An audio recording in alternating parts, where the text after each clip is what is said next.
আসসালামু আলাইকুম। এটিএন বাংলার প্রতি ঘন্টার সংবাদে সবাইকে স্বাগত জানাচ্ছি শান্তা ইসলাম। পাচার হওয়া অর্থ দেশে ফিরিয়ে আনতে ইউরোপীয় ইউনিয়ন বাংলাদেশকে সহায়তা করতে প্রস্তুত বলে জানিয়েছেন ঢাকায় নিযুক্ত ইইউর ভারপ্রাপ্ত রাষ্ট্রদূত ডক্টর বার্ন্ট স্পানিয়া। সকালে বিএনপি মহাসচিব মির্জা ফখরুল ইসলাম আলমগীরের সাথে চেয়ারপারসনের গুলশান কার্যালয়ে বৈঠক শেষে দলের স্থায়ী কমিটির সদস্য আমির খসরু মাহমুদ চৌধুরী এ কথা জানান। এছাড়া গণ আন্দোলনের মুখে শেখ হাসিনা সরকারের পতনের পর বাংলাদেশের রাজনৈতিক ও অর্থনৈতিক পরিস্থিতি নিয়েও আলোচনা হয় বৈঠকে। ঘণ্টাব্যাপী বৈঠকে উপস্থিত ছিলেন বিএনপি স্থায়ী ও আন্তর্জাতিক বিষয়ক কমিটির সদস্য আমির খসরু মাহমুদ চৌধুরী ও সাংগঠনিক সম্পাদক শামা ওবায়েদ। রাজধানীর আগারগাঁওয়ে বাংলাদেশ পরিসংখ্যান ব্যুরো ভবনে অবরুদ্ধ ৩ কর্মকর্তাকে গত রাতে সেনাবাহিনীর সহযোগিতায় উদ্ধার করা হয়েছে। প্রকল্প ভিত্তিক উপজেলা জেলা পর্যায়ে নিয়োগকৃতদের নতুন করে নিয়োগ দেওয়ার দাবিতে দিনভর সেখানে বিক্ষোভ করেন ডাটা এন্ট্রি অপারেটররা। পরে ঊর্ধ্বতন কর্মকর্তাদের আশ্বাসে পরিস্থিতি শান্ত হলেও সেনাবাহিনীর মধ্যস্থতায় তাদের উদ্ধার করা হয়। দেশের মানুষের হাল নাগাদের তথ্য জেরক্স ইন্ডিয়া লিমিটেড নামের ভারতীয় প্রতিষ্ঠানটির কাছে সংরক্ষিত বলে জানান ডাটা এন্ট্রি অপারেটররা। রিপোর্ট করছেন মুস্তাফিজুর রহমান। দেশের দরিদ্র জনগোষ্ঠীর তথ্য সংগ্রহ করতে 2016 সালে ন্যাশনাল হাউসহোল্ড প্রকল্পের আওতায় নিয়োগ দেওয়া হয় 545 জন ডাটা এন্ট্রি অপারেটর। প্রকল্পে নিয়োগকৃতদের নতুন করে নিয়োগ দেওয়ার দাবিতে দিনভর অবস্থান নেয় পরিসংখ্যান ভবনে। অবরুদ্ধ করে রাখা হয় ঊর্ধ্বতন 3 কর্মকর্তাকে। 3 জন এখনো তাদের হোস্টে অবস্থায় আছে এবং তারা জিম্মি করে রেখে বলছে তাদের দাবি যদি না মানা হয় এই 3 জনকে তারা ছাড়বে না। রাতে সেনাবাহিনীর সহযোগিতায় উদ্ধার করা হয় অবরুদ্ধ কর্মকর্তাদের। পরে ঊর্ধ্বতন কর্মকর্তারা আশ্বাস দেন তাদের দাবি মেনে নেয়ার। সচিব ডিজিকে আমরা সম্মিলিতভাবে বলবো সুষ্ঠু সমাধানটা কোথায় আছে। ওনারা কয়েকটা ডিপার্টমেন্টের উদাহরণও দিয়েছেন, সেই ডিপার্টমেন্টের সেই উদাহরণের অর্ডারগুলো ওনারা দায়িত্ব নিয়েছেন জোগাড় করে আমাদেরকে দেবেন। এই অর্ডারগুলো নিয়ে আমরা সেটার ভিত্তিতে যে আমরা সুপারিশ করতে চাই অথরিটিকে, যাতে এটার একটা যৌক্তিক সমাধান অথরিটি সিদ্ধান্ত নিতে পারে। যদিও সকালের মিটিংয়ের জন্য রাতভর ওই ভবনে অবস্থান নেন ডাটা এন্ট্রি অপারেটররা। সমঝোতা করে তাদের সাথে রাখা হয় 2 কর্মকর্তাকেও।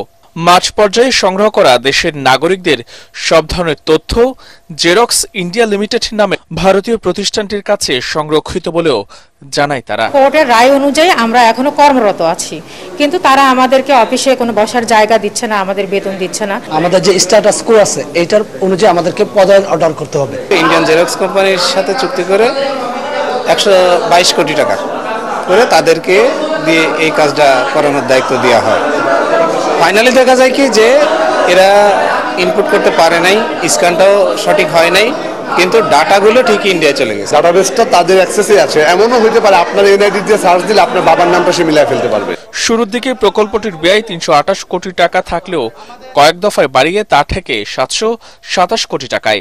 দফায় দফায় মেয়াদ আর ব্যয় বাড়লেও দরিদ্রদের তালিকা তৈরি করা এখনো সম্ভব হয়নি। মুস্তাফিজুর রহমান, এটিএন বাংলা, ঢাকা।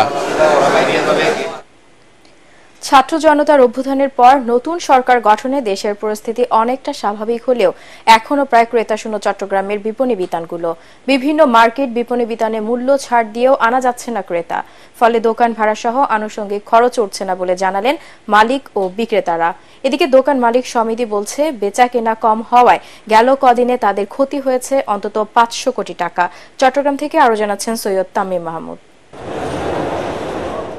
এভাবেই অলসভাবে বসে আছে দোকান মালিক ও কর্মচারীরা।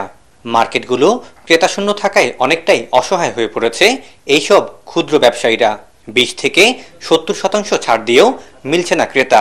চট্টগ্রামের new market, Afmi plaza, Finlay square, Sanmar, ocean city সহ বিভিন্ন শপিং মলগুলোতে চলছে ছাড়ের এমন ছড়াছড়ি। এরপরও নেই আশানুরূপ বিক্রি। শার্ট, প্যান্ট, মেয়েদের পোশাক কোনো বিক্রয় কেন্দ্রেই নেই ক্রেতার দেখা। এত ডিসকাউন্ট থাকার পরে কাস্টমার শূন্য মার্কেটে, মানে সকাল টাইমে তো কোনো কাস্টমার, মানে সন্ধ্যার পরে আরো খারাপ অবস্থা। আমাদের সেল হচ্ছে না, আমাদের দোকান বার উঠবে না, ইলেকট্রিসিটি বিল উঠবে না, দেন আমাদের স্যালারি আসবে না। যারা ব্যবসার জন্য ঋণ করেছেন তাদের কিস্তি দেয়াই কঠিন হয়ে পড়েছে। বেশিরভাগ ক্ষেত্রে ব্যবসায়ীরা ক্ষুদ্র ঋণ নিয়ে, ডেলি হিসাবে ঋণ নিয়ে দোকানদারি করছে। তো যার ধরুন এটা আমাদের জন্য অনেক কষ্ট হয়ে গেছে। আমাদের ব্যবসা খুব খারাপ দিকে যাচ্ছে, আমরা দোকান ভাড়া পর্যন্ত দিতে পারতেছি না, আমাদের লোন আছে, লোনের টাকা পর্যন্ত দিতে পারতেছি না।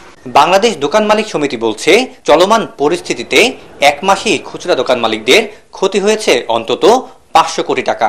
আমাদের চট্টগ্রাম মহানগরীতে 3.5 লাখের মতো দোকান আছে বাংলাদেশ দোকান মালিক সমিতির আওতাধীন। এর মধ্যে আমাদের যারা লাক্সারিয়াস পণ্যের যে আইটেমগুলো আছে, বিশেষ করে মার্কেটগুলোতে যে দোকানগুলো আছে সবগুলো আছে, এগুলো বন্ধই ছিল। দোকানের ভাড়াগুলো, ইউটিলিটি বিল, আনুষঙ্গিক অন্যান্য খরচগুলো আমাদেরকে বহন করতে হয়েছে, আমাদের দোকানদার ভাইদের বহন করতে হয়েছে। এগুলা তারা অনেক একটা ক্ষয়ক্ষতির মধ্যে পড়ে গেছে। এই স্থবিরতা কাটিয়ে দ্রুতই ব্যবসা বান্ধব পরিবেশ গড়ে উঠবে, এমনটাই প্রত্যাশা ব্যবসায়ীদের। সৈয়দ তামিম মাহমুদ, এটিএন বাংলা, চট্টগ্রাম। ভৈরবে পড়ে থাকা জমিতে আউশ ধানের আবাদ বেড়েছে। উৎপাদন খরচ কম হওয়ায় এই ধান চাষে আগ্রহী হয়ে উঠছেন কৃষকরা। আবহাওয়া অনুকূলে থাকলে ভালো ফলনের আশা করছেন তারা। আউশ ধান চাষে উদ্বুদ্ধ করতে কৃষকদের প্রণোদনা দিচ্ছে সরকার। ভৈরব প্রতিনিধি মোহাম্মদ তুহিন মোল্লার রিপোর্ট, জানাচ্ছেন তামান্না জেনিফার। একসময় আউশ, ইরি, বোরো ধান কাটার পর ভৈরবে অনেক জমি পড়ে থাকত। পরিত্যক্ত এসব জমিতে বাড়তি ফসল হিসেবে এই মৌসুমে হচ্ছে আউশ ধানের চাষ। এই ধান চাষে বাড়তি কোনো সেচের প্রয়োজন হয় না, বৃষ্টির পানি জমিয়ে তা দিয়ে রোপণ করা যায়। এছাড়া পোকামাকড়ের আক্রমণ না থাকায় ওষুধেরও প্রয়োজন হয় না। এটা আউশ ধান, এটা অল্প দিনে ফসলটা উঠে, এটা খুব চিকন, এটা বাজারে বিক্রি করলেও বেশি পয়সা বিক্রি করা যায়, খাইতে খুব মজা। খরচপাতি কম হয়ে বৃষ্টির পানি হয়ে যায়, মোটামুটি ভালো লাভবান আছে এগুলো। ইরি ধান লাগানোর আগেই আউশ ঘরে তুলতে পারবেন চাষিরা। অল্প সময়ে কম খরচে বেশি ফলন পাওয়ায় লাভবান হচ্ছেন কৃষকরাও। সরকারি প্রণোদনায় বীজ, সার বিতরণ ও কৃষি বিভাগের সহযোগিতায় পতিত জমিগুলোতে এখন B48 আউশ জাতের ধান রোপণ করা হচ্ছে। এই ধানে 2 মাসে বিঘা প্রতি জমিতে ফলন পাওয়া যায় 20 থেকে 22 মণ। আমি সরকারি হেতে আউশ ধান লাগাইছি, আমার সরকারি অনুদান 5 কেজি ধান আর 30 কেজি সার দিচ্ছি। আমরা এই বৈশাখে ধান কাটতে সেটা এই ফসলটা করি, এটা খুব অল্প দিনের ভিতরে উড়ে।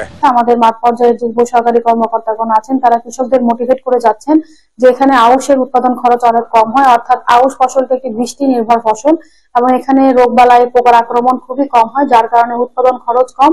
এবছর ভৈরবে 3050 হেক্টর জমিতে আউশ ধানের চাষ হয়েছে। আগামীতে এর ফলন আরো বাড়বে বলে আশা করছেন সংশ্লিষ্টরা।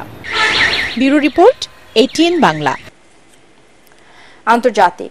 আগামী নভেম্বরে মার্কিন প্রেসিডেন্ট নির্বাচনকে ঘিরে প্রতিদ্বন্দ্বী কমলা হ্যারিসের বিরুদ্ধে একের পর এক ব্যক্তিগত আক্রমণ করছেন রিপাবলিকান দলের প্রেসিডেন্ট প্রার্থী ডোনাল্ড ট্রাম্প। পেনসিলভানিয়ায় এক নির্বাচনী সমাবেশ কমলাকে বামপন্থী ও উন্মাদ বলে মন্তব্য করেন তিনি। এ সময় কমলা হ্যারিসের ব্যক্তিগত নানা বিষয় নিয়ে উপহাস করেন ডোনাল্ড ট্রাম্প।